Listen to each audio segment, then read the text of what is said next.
This KFAN podcast is sponsored by Builders and Remodelers, exclusive Twin Cities provider of Elements Windows. Get the highest quality windows at unmatchable value. Visit buildersandremodelers.com for more details. Looking for excitement? Chumba Casino is here. Play anytime, play anywhere. Play on the train, play at the store, play at home, play when you're bored. Play today for your chance to win and get daily bonuses when you log in. So what are you waiting for? Don't delay. Chumba Casino is free to play. Experience social gameplay like never before. Go to Chumba Casino right now to play hundreds of games, including online slots, Slingo, and more. Live the Chumba life at ChumbaCasino.com. No purchase necessary. VGW Group. Void where prohibited by law. 21 plus. Terms and conditions apply. Talk about stepping up. Bang! Bang! It's time to level up your game. Introducing the all-new ESPN app. All of ESPN, all in one place. Your home for the most live sports and the best championship moments. The electricity is palpable. Step up your game with no annual contract required. It's the ultimate fan experience. Level up for more on the ESPN app or at stream.espn.com. Sign up now.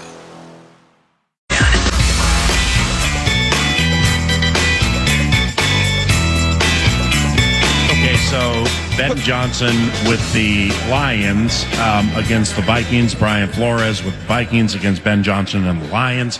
Assumedly that, with what you put together with what is a very, very key facet in this game, specifically early, and the onslaught of unscouted Ben Johnson looks that are going to be coming.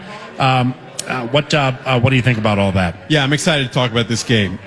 Very, very pumped for Monday night and everything that it's going to be. Like, you will be able to feel the stakes in that building, so can't wait. But I went back and I watched really both Lions-Vikings game on Ben Johnson-Flores matchups last year on film.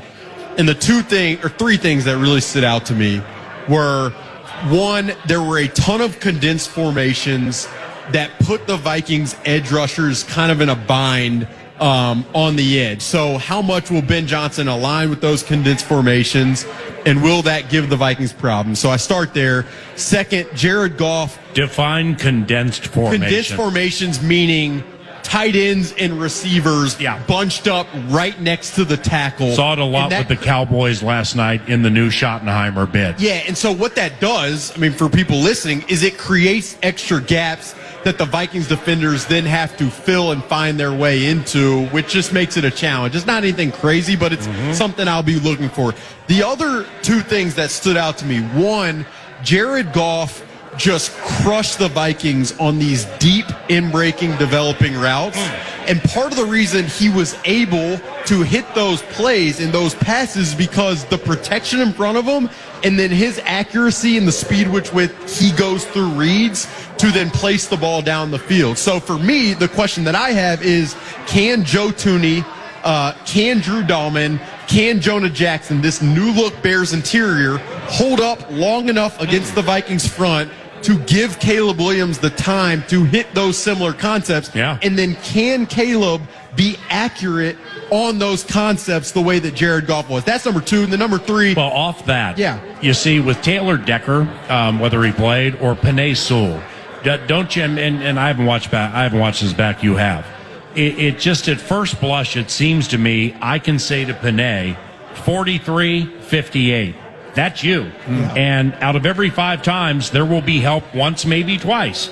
With Darnell Wright and Braxton Jones, you can't do that. Yeah, so that probably means more chip help from the running backs. It probably means more tight end nudges and chips on the edge. How they handle that, it's going to be interesting. And then we talked a little bit about this earlier, but Jahmyr Gibbs and what he did for that Detroit offense from an explosiveness standpoint, can DeAndre Swift come anywhere close to mimicking that? And then by extension, one of the huge things against Brian Flores' defense is that you have to be able to do is your running backs have to be able to pass protect. Yeah. DeAndre Swift has been bad in pass protection. Has he really? Now, in recent years, and was bad last year with the Bears. Roschon Johnson, their backup running back, who was better than DeAndre Swift, was a DMP yesterday in practice from a health perspective. You mean better at pass protection? Better at pass protection. Okay. And then the other running back they have is a rookie 7th rounder, Kyle Monungai.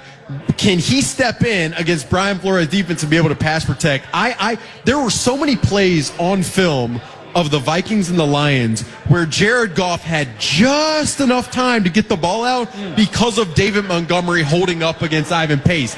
If their running backs cannot hold up against linebackers blitzing from the second level, it's probably going to be Caleb scrambling around and what can he create, and maybe he will be able to create, but I'd have a lot of questions if that's the game they're trying to play. Charchie, what do you think of this with DeAndre Swift?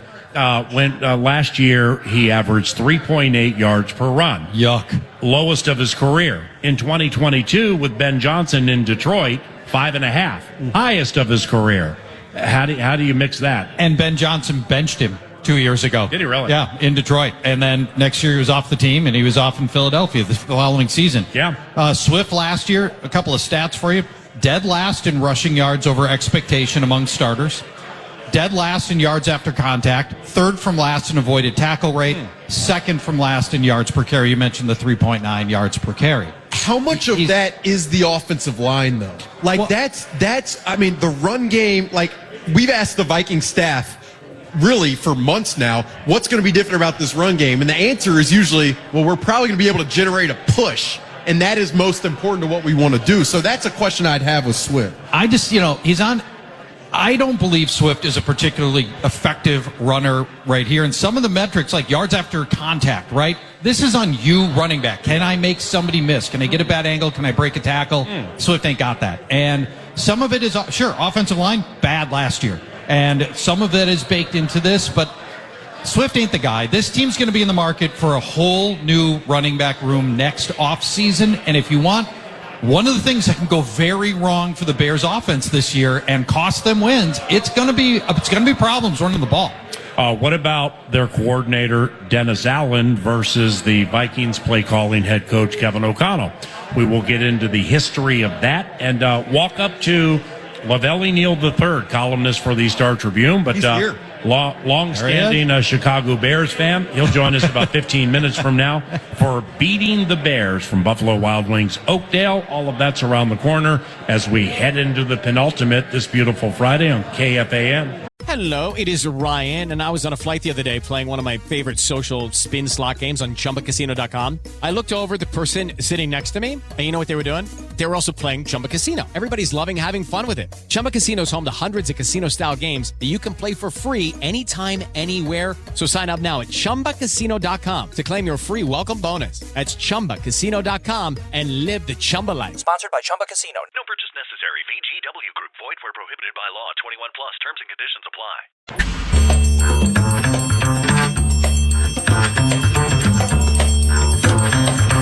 The singular focus of Beating the Bears is in the on-deck circle. LaVelle E. Neal III, columnist for the Star Tribune, and he's ballyhooed. And we're going to be beating the Bears here and having that conversation about 10 minutes from now. But let's land the plane on some Alec Lewis film study and a document that he sent yours truly, The Con, and Paul Charchian. And it's not, while not as voluminous or not as lengthy or with as much detail as Johnson v. Flores, because there just haven't been as many games. Yeah. Defensive coordinator, Dennis Allen. New coordinator for the Bears. Kevin O'Connell, play calling head coach for the Minnesota Vikings.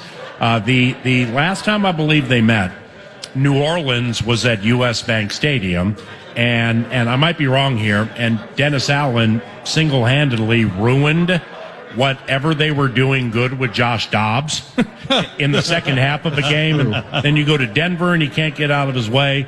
Then you go to Las Vegas. He throws a hospital ball to Jefferson, who actually ended up in the hospital. Literal. They won 3-0, and then that was it for Josh Dobbs. I've been told that Dennis Allen and some things that he did in a copycat league kind of started that thing right there. That's all I have on Dennis Allen versus Kevin O'Connell. What do you have? Yeah, I mean, look, Dennis Allen plays a lot of man coverage traditionally. That's kind of what he does. Yep. It's not the most, disguise-heavy move around amoeba style of defense. At least it has not been. He could always adapt and evolve. But he'll have his third down pressure packages coming from all over the place. And the Vikings in 2022 in London at Tottenham Hotspur, they kind of had their way with the Saints defense that day. Marshawn Lattimore, gave it to Justin a little bit, but then Justin gave it right back to Marshawn. Epic battle. Dennis had good defenses in New Orleans before the talent kind of dropped off, but he's not the most menacing coordinator to go against. The questions for the Bears defense that are most pressing right now are Jalen Johnson, their premium cornerback, who they paid a lot of money, has had a groin injury for weeks that he suffered in the offseason, hasn't practiced a ton. He was limited on Thursday. And even if he plays in the game, how much confidence, conviction are you going to have in a guy coming off a groin injury to travel around the field with Justin Jefferson? That's the first question. The second would be TJ Edwards, their starting off-ball linebacker, has not practiced this week. He is massive in playing downhill against the run, and he's also capable in coverage. And so if you don't have him and you're starting Nashawn Wright and Ruben Hippolyte, doesn't really make you feel phenomenal. No, that becomes it turns, the Vikings receivers, for all the tumult of the Vikings receivers situation, right? Thielen only being here for a few days, Addison not playing, Justin Jefferson missing, all the reps that we really would have, and Naylor missing, all the reps that you really wanted to get with your first start quarterback and not having all that. Well, Jalen Johnson not being available or playing at 80% is a massive game changer for the outlook of this thing. And Kevin Byard III, he's a safety of theirs, their leading tackler from last year. He plays corner, so it's. I don't know if he plays it great or anything, but I know from calling games involving him that either teams have been in spots or maybe used to be a corner. They moved him to safety. Pretty smart player too. I've had a lot of respect for Byard over the years. So maybe that, I don't know. They also have Jaquan Brisker and Kyler Gordon. Kyler Gordon is really good. Gordon's not bad. Kyler's good. So they have some talent back there. And then my other question about the Bears defense is what is their front gonna be like? Montez Sweat did not. Gervon Dexter Sr. I think Sr. Yeah, he's good. He's good. Yeah, that's a nice hit from the Gators. He's a good pass rusher. Montez Sweat didn't have a great year, but can be really dominant. He was a couple years ago against the Vikings and Brian O'Neill. Grady Jarrett they signed, and they added this Colts edge rusher Dayo Udangbo, who flashed a little bit. But really, my question, even with the Gervon Dexter, is can those guys stop the run? And with the way that I expect the Vikings to want to play this game, you just wonder if with this offensive line in the interior, can they just mow this defensive front over? And if they can play that way, it'd be pretty interesting. All right, Wobble is in the on-deck circle. He's swinging with the metaphorical donut on the bat, so he's ready to come to the plate. I just want to hit you guys with one wild card that we haven't gotten to. And nobody ever gets to it until something goes wrong. You're going to say special teams. I'm just going to say kick and punt return. Yeah. Okay, that's it. So you got new gunners, Ty Felton and Tavier Thomas. Ryan Wright, he fended the challenge for the second or third consecutive year. He's in. The Alabama kid went lights out in the preseason. I don't worry about him a lick.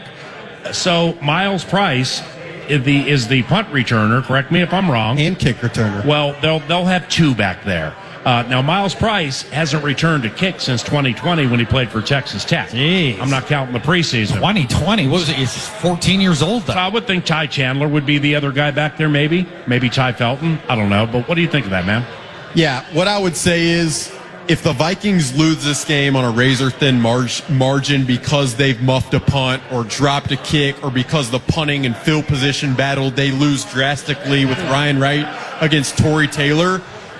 For me, that is going to be – it's going to raise some really hard questions about the people who run this operation because they entered this offseason wanting to improve the returner spot and the special teams operation, and there is a lot of youth on that group. But how mad can you get when Rondale Moore was identified as the guy and he got hurt? Even Rondale Moore as an idea, he hadn't returned punts at a consistent full-time basis, and he's also coming off a massive knee injury. So to expect that was going to rise this special teams returning group to a level beyond. I mean, I'm just going to be saying, if I'm sitting there in that Soldier Field press box and they muff a punt in the key point of the game, it's going to be a head scratcher because of the way they approach filling these positions this offseason. That is the one area of this team that it's kind of bothersome to, maybe Miles Price is dynamic. He catches the ball. He does provide explosiveness in that phase. But if it goes wrongly on Monday night, it's not going to be a surprise to me, and it's going to be a pretty bad look on the people who've made the decisions to this point. IHOP in honor of Paul. You get the last word. Can't wait to see. Obviously, J.J. McCarthy's that's the lead story. But can't wait to see this new running game with Jordan Mason, the 1-2 punch against a Bears defense that allowed the most rushing touchdowns last year. It would be so refreshing. It's been so long since we've seen a Viking running attack just dominate some defense and just smash mouth. And Jordan Mason and this new interior line can do that. And the Bears defense struggled so much against the run. They ranked 31st in rushing yards allowed. They ranked 32nd rushing touchdowns allowed.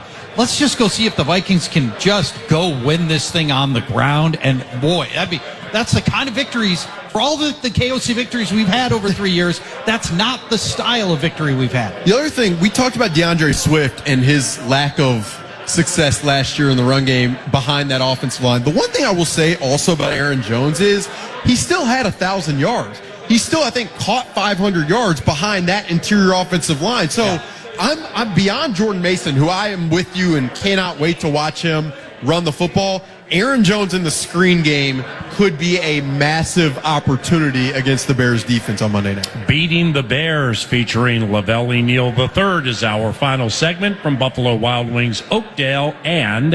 Hey, it's Brian Christopher. Ready to chill this summer? You're in luck.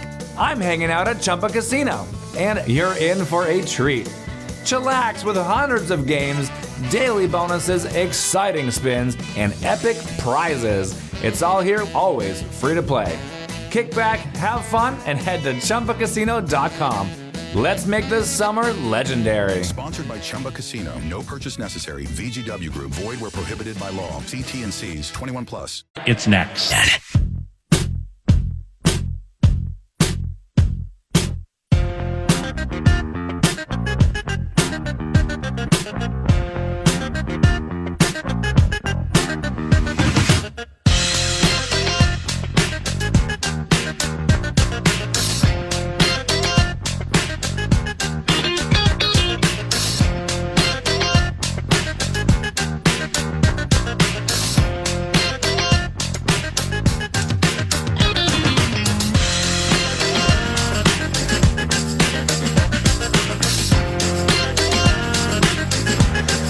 Ladies and gentlemen, welcome back.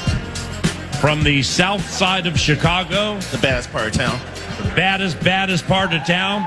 And if you go down there, you better just beware of a man named LaVelle Brown.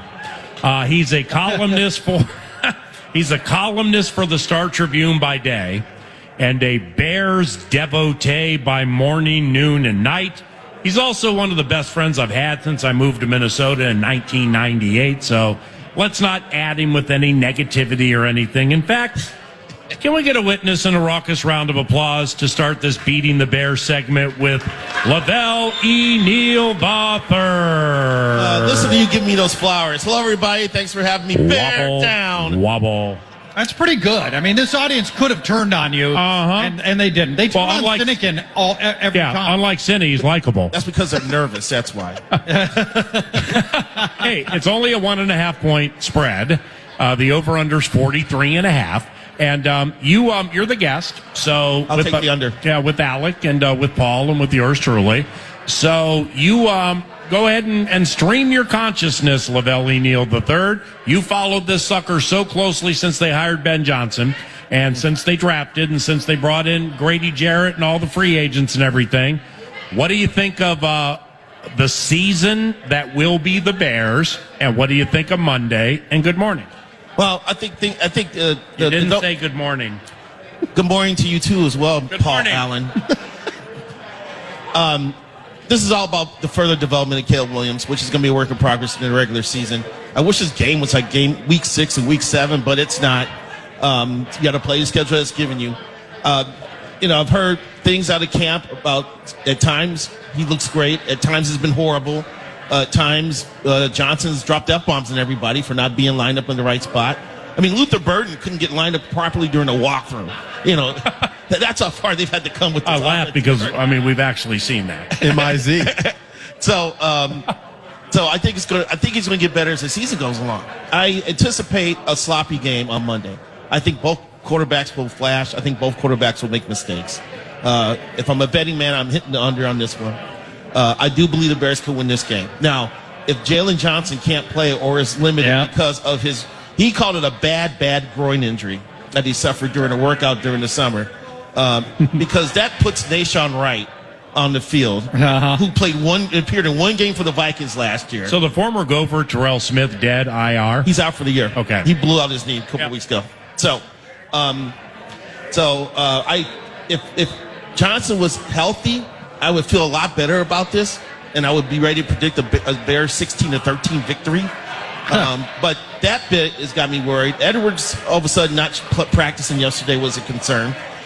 So I'm kind of watching those two developments heading into Monday. Do we know if Harrison Smith's going to play Monday? Don't know. We do not. Okay. Kendall Vildor available. You could make a quick call, get Kendall Vildor back in the lineup for the Bears. I always love that one. The big Viking sweats Christian Darrisaw. I mean, he was a full participant Wednesday. Yep. Was a 0 participant yesterday, correct? DNP. Did not practice. And I mean, the ACL, man, and this is not an envelope pushing aggressive training staff. Mm-hmm. I'm not saying they're Packers conservative, right? But nevertheless, he's very, very important. And this thing took place around Halloween. And, here we are, not even in mid-September. So, if I had to bet, I would bet Darrisaw doesn't play. Wow. But the fact that he's practicing helps. But, I mean, I'd put it on the low side on the lower 50-50, like 48-52. I'm curious to see what Dennis Allen does defensively against the Vikings. Justin School.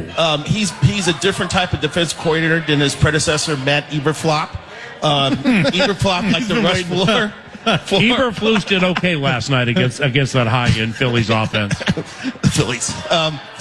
But historically, Dennis Allen likes to blitz more. He's a little more exotic with his blitzes, and he wants his defensive backs to play man. He's got the secondary on fire in camp. They're locked and loaded, and this group will be even more lethal if Johnson's playing. Mm-hmm. So if Darrisaw's out, that helps. If he is out, then Montez Sweat, comes into play a little bit. I'm not a fan of Dainbo, the guy they signed from Indianapolis. You're not a fan? I'm not. Yeah, and he did not have a good camp at the beginning. I guess he picked it up later on. So the other factor about this doggone game on Monday is that, do you remember January 8th, 2023, Paul?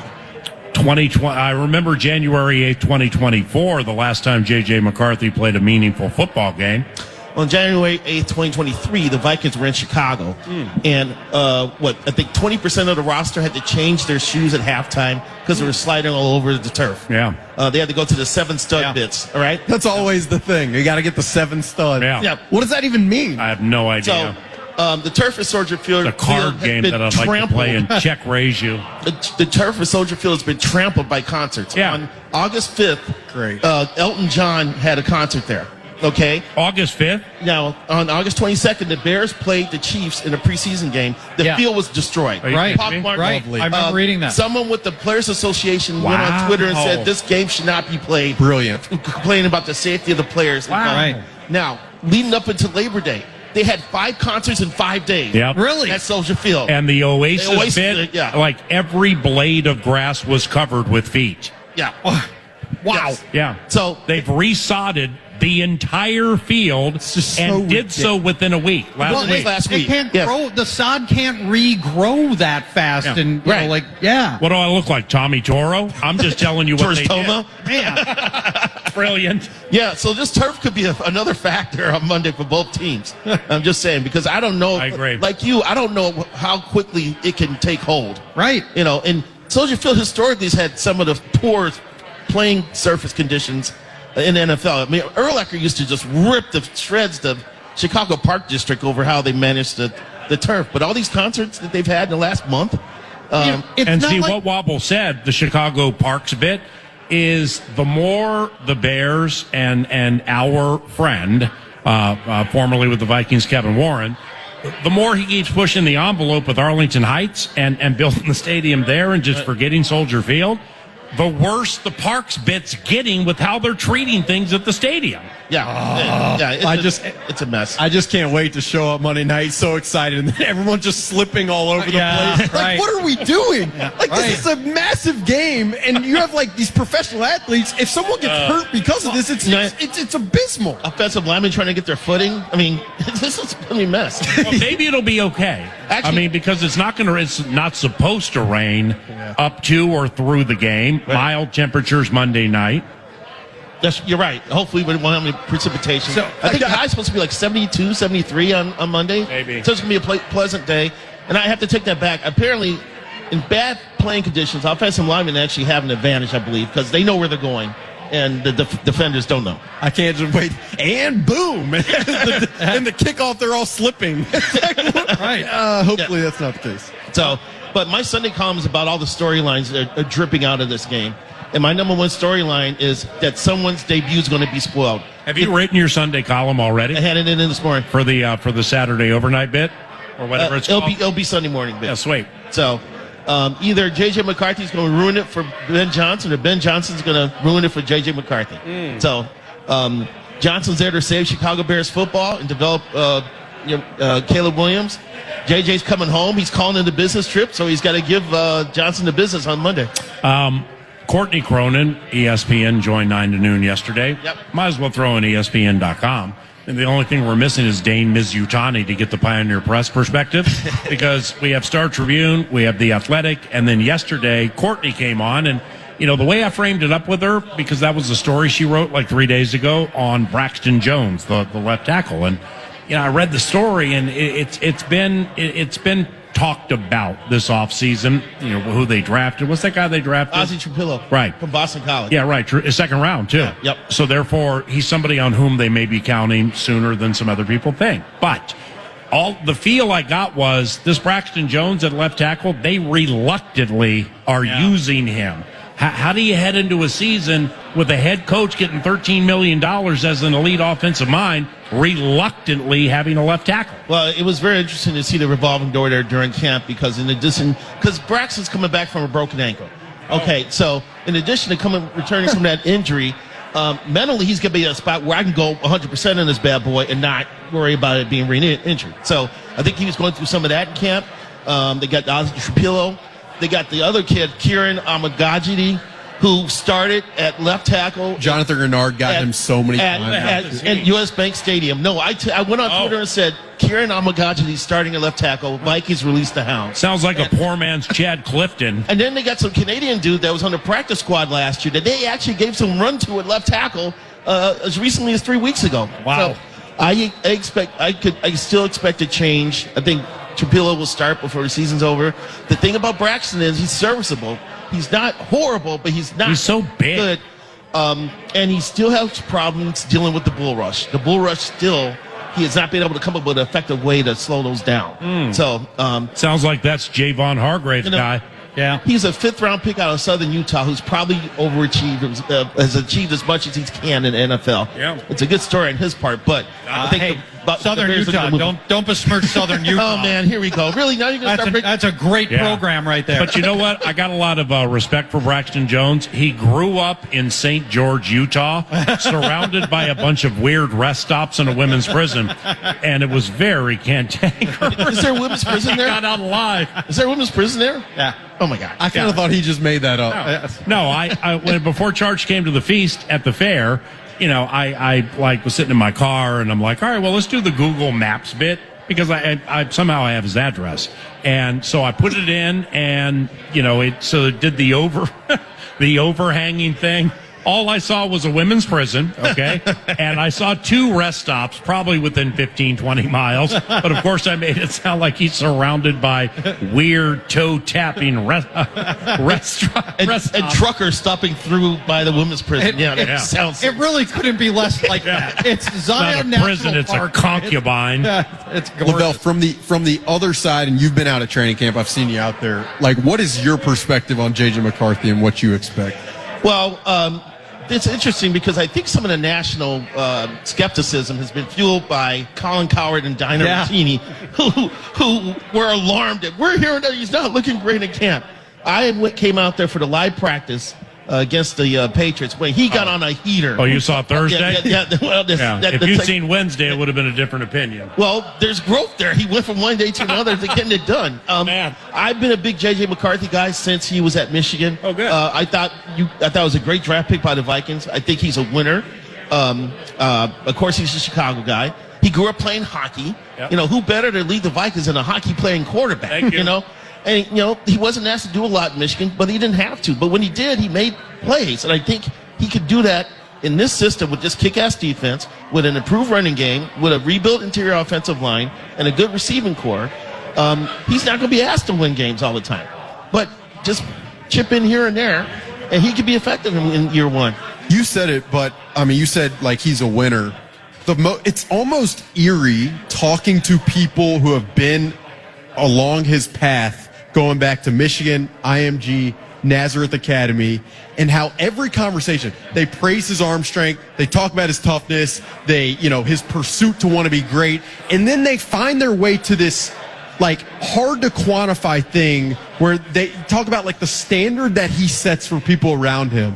And it's just one of those things that you hear literally everybody you talk to, offensive coordinators that he's been around, teammates that he's been around, the way they talk about, like, the intangible with him is beyond anybody who I've ever covered. I will say that. And so it's just going to be so interesting to see the. What about Lorenzo Cain? Yeah. Bobby Wood Jr. is pretty good. But it's interesting to me. Even stories like him playing youth hockey, him coming to teammates' defense. He had a chance for a breakaway and still passed to a guy who hadn't scored all year, something like that. Wow. Look, you hear little stories like that about him. Yeah. And you almost feel like, as I talk to people, it's like, is it too good to be true type thing? Is something I ask, but I can't. The reason I asked you about him, I just can't wait to see what it looks like. And for me, the biggest thing for him, in my opinion, for the game is on first and second down, where you don't have to make the play. When he's flushed from the pocket, can he just throw the football away or check it down and live to see another down? Like, that is where is the competitive spirit of him going to try to force a play in those situations. We'll find out. Okay, so let's go to your quarterback. And never going under center, or rarely, if not ever, at USC. Stuff that we've all heard and or read a million times. Well, Ben Johnson, Lions, top 3, maybe first, play action in Detroit. Goff turns his back on the defense from under center. Right. Goff runs the plan, the way the plan's supposed to be run. And with Caleb, you got the Williams, not Wall, but Williams will. Caleb has his own will, too, and he wants to do things a certain way. Now, I'm not predicting that'll clash, but when it comes to what is super vital to this offense, the play action, what do you think?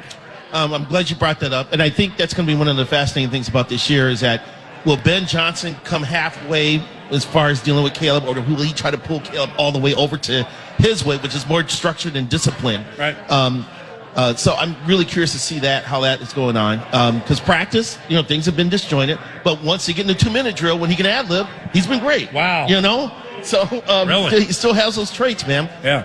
The other interesting thing about this, too, is because, as you mentioned, Caleb having to be under center more than he ever has been. That's been a sticking point with Johnson and Camp. I was listening to the Score 670 yesterday, and they had this guy on who does like deep dive analysis on formations. And what's his name? I can't remember his Cody Alexander? No, it wasn't Cody Alexander. Yeah. But he was talking about how to beat a Brian Flores defense. Ooh. And he believes that having the quarterback under center, having play action, the threat of play action has been the way Ben Johnson's beaten Flores' defenses. And so that's something that I want to see Caleb do well starting on Monday. I don't know if he's going to be all the way there right off the bat, but it's something I'm kind of paying attention to. I assume you also listen to my segment on the score. I missed you. You had just came on. I really want to believe it's appointment listening for you, but apparently not. You on every Thursday now? Is that the bit? Every Thursday for like 12 years. Every Thursday on the Score 670. It's AM, man. Well, I'm playing with you. There's a ton of Adam Thielen jerseys in this room right now. Yeah. People have gotten out their Adam Thielen jerseys. It's awesome. Oh, at least tell me what you think the role for Adam Thielen is in this game. Is he a full-time number 2 receiver, ready to take on the full playbook, run all the plays? I don't see why not, Alec. I don't see why not, right? Paul. Especially with Naylor on the mend. Yeah. You mentioned Addison. But this Naylor practiced yesterday, right? But he was not great this training camp or this off season. But that gets into the 1, 2, and 3. Okay, Jefferson is the identifiable one the fan has learned. Yeah, Hawkinson is the one that I would pay attention to early in the season with McCarthy. So I think, Adam, I don't know. I mean, field 5, 6, 7 targets, something like that. Yeah, possessionist, red zone. I also think Josh Oliver will play a lot in this game and be huge in the run game out of 11 personnel. I'll leave you with that. Good seeing you, brother. Thanks for having me. Hey, LaVelle E. Neal III, Paul Charchian. Love you, buddy. Safe travels, okay? Thank you, my man. Paul Charchian and his final feast. Round of applause for him. One of our new co-hosts, Alec Lewis, courtesy of Steve's Appliances and stevesappliances.com. And I'm Paul Allen. Talk to you Monday from Chicago when the Vikings at about 11 p.m. Monday night will be 1-0. See ya. Podcast today's Paul Allen Show or listen back to previous show and interviews by going to the iHeartRadio app or KFAN.com.